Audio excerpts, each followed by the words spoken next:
Hello, എന്തു പറയുന്നു my dear friends? സമകാലീന സാഹചര്യങ്ങളിൽ പല വിഷയങ്ങളും നമുക്കിടയിൽ കടന്നുപോയിക്കൊണ്ടിരിക്കുന്നു അല്ലേ? അതിലെന്നെ ചിന്തിപ്പിച്ചൊരു വിഷയം ഈയിടെ നീറ്റ്, നെറ്റ് തുടങ്ങിയ പരീക്ഷകളൊക്കെ നമ്മുടെ മക്കൾ വളരെ അത്യധ്വാനം ചെയ്ത് പരീക്ഷയ്ക്ക് ഇരിക്കുന്നതാണ്. ഒരു വർഷത്തെ, ചിലരുടെ 2 വർഷത്തെ, പല തവണത്തെ പരിശ്രമങ്ങളുടെ ഫലമായിട്ട് നടത്തുന്ന പരീക്ഷകളാണ്. അത്തരം പരീക്ഷകളിൽ ഇത്തരം ക്രമക്കേടുകൾ വന്നു പോകുമ്പോൾ കുട്ടികൾക്കുണ്ടാകുന്ന നിരാശ, അവരുടെ സമയനഷ്ടം, വർഷനഷ്ടം, കഷ്ടപ്പാടുകൾ, അതൊക്കെ കണ്ടപ്പോൾ ഒരമ്മ എന്ന നിലയിൽ എനിക്കും എന്തോ ഒരു വല്ലായ്മ തോന്നി. സത്യത്തിൽ ഇത്തരം ക്രമക്കേടുകൾ ഉണ്ടാകുന്നതിൻ്റെ ഏറ്റവും പുറകിൽ പ്രവർത്തിക്കുന്ന വലിയ ശക്തികൾ നമ്മൾ പാരൻസ് തന്നെയല്ലേ, രക്ഷിതാക്കൾ. എന്ത് ചെയ്തും, എത്ര പൈസ ചിലവാക്കിയും, ആരെ ചാക്കിട്ട് പിടിച്ചും നമ്മുടെ മക്കളെ നമ്മൾ ഉദ്ദേശിക്കുന്ന ആൾക്കാരാക്കുക എന്ന ഒരു കൃത്യവിലോമം ചെയ്യുന്നത് കൊണ്ടല്ലേ ഇത് ഏറ്റവും അധികം സംഭവിക്കുന്നത്. രണ്ടാമതല്ലേ അതിൻ്റെ നടത്തിപ്പുകാരും അശ്രദ്ധമായി കൈകാര്യം ചെയ്യുന്ന ഗവൺമെൻറ്റുകളും വരുന്നുള്ളൂ. ഏറ്റവും അധികം പ്രശ്നക്കാർ നമ്മൾ രക്ഷിതാക്കളാണ്. എന്തിനാണ് കഴിവില്ലാത്ത നമ്മുടെ കുട്ടികളെ അവർക്ക് കഴിയുന്നതിനേക്കാൾ വലിയ ഇടങ്ങളിൽ എത്തിക്കാൻ നമ്മൾ ശ്രമിക്കുന്നത്?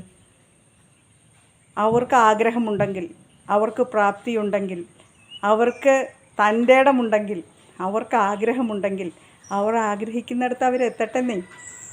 അല്ലെങ്കിൽ അവർ നമ്മൾ ആഗ്രഹിക്കുന്നതിനനുസരിച്ച് പ്രവർത്തിച്ചെത്തിക്കാൻ വേണ്ടി ഒരുപാട് കഴിവുള്ള കുട്ടികളുടെയും കൂടി അവസരങ്ങളും ജീവിതവും പാഴാക്കാൻ നമ്മൾ മെനക്കെടരുത് എന്നാണ് എനിക്ക് പറയാനുള്ളത്. നമ്മുടെ കയ്യിൽ കാശുണ്ടെങ്കിൽ അത് വേറെ പല സതുദ്ദേശ പ്രവർത്തികൾക്കും ഉപയോഗിക്കാം അല്ലേ? കൈക്കൂലി കൊടുക്കുക, എല്ലാ കാര്യങ്ങൾക്കും മലയാളിക്ക് പൊതുവിൽ എല്ലാ ജനങ്ങൾക്കും ഉള്ളൊരു സ്വഭാവമാണ്, കയ്യിൽ പൈസ ഉണ്ടെങ്കിൽ അത് ആർക്കെങ്കിലുമൊക്കെ കൊടുത്ത് നമ്മൾ ഉദ്ദേശിക്കുന്ന രീതിയിൽ കാര്യങ്ങൾ നേടിയെടുക്കുക. തെറ്റായ പ്രവണതയാണെന്നാണ് എനിക്ക് തോന്നുന്നത്. ഞാനൊരിക്കൽ ഋഷിരാജ് സിംഗ് IPS കേൾക്കാൻ ഇടയായി.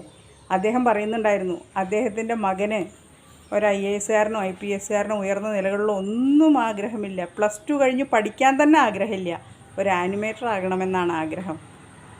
ആനിമേഷൻ പഠിപ്പിക്കാൻ വിട്ടു. എത്ര യുക്തമായ തീരുമാനം! നമ്മുടെ കഴിവുള്ള കുട്ടികൾ പഠിക്കട്ടെ, ഡോക്ടറാവട്ടെ, എൻജിനീയർ ആവട്ടെ, വലിയ വലിയ ഉയർന്ന സ്ഥാനമാനങ്ങൾ കൈവരിക്കട്ടെ. അവർക്കതിന് കഴിവുണ്ടെങ്കിൽ അവരത് ചെയ്യട്ടെ, അല്ലെങ്കിൽ അവരെ അവരുടെ വഴിക്ക് വിടൂ. നിങ്ങളുടെ പെട്ടിയിലിരിക്കുന്ന പണം സുരക്ഷിതമായി വയ്ക്കൂ. സേവന സന്നദ്ധരായി കഴിവുള്ള നല്ല ആളുകൾ, ഡോക്ടർ, എൻജിനീയർ, IPS IAS തുടങ്ങിയ സേവനോന്മുഖമായ വളരെ ഡെഡിക്കേഷൻ വേണ്ട പ്രവർത്തന മേഖലകളിൽ വരട്ടെ. അങ്ങനെ നമുക്കൊന്ന് ചിന്തിച്ചുകൂടെ? നമ്മൾ രക്ഷിതാക്കൾക്കൊന്ന് ചിന്തിച്ചുകൂടെ? നമ്മുടെ മക്കളെ ആഗ്രഹിക്കുന്ന ആൾക്കാരായി ജീവിക്കാൻ സമ്മതിച്ചുകൂടെ? അത് ചെയ്ത് ഒരുപാട് ഉയരങ്ങളിലെത്താൻ കഴിവും സന്നദ്ധതയും ആഗ്രഹവുമുള്ള മക്കളെ രക്ഷിച്ചുകൂടെ? എൻ്റെ ചെറിയൊരു ചിന്തയാണ് കേട്ടോ. നിങ്ങളിൽ എത്ര പേർ അതിനോട് യോജിക്കുമെന്ന് എനിക്കറിയില്ല.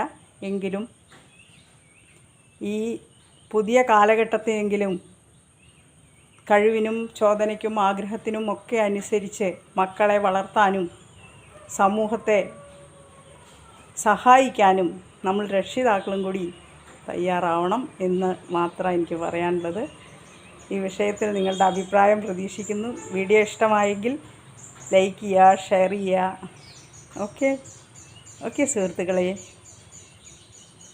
നല്ല നമസ്കാരം. ബൈ.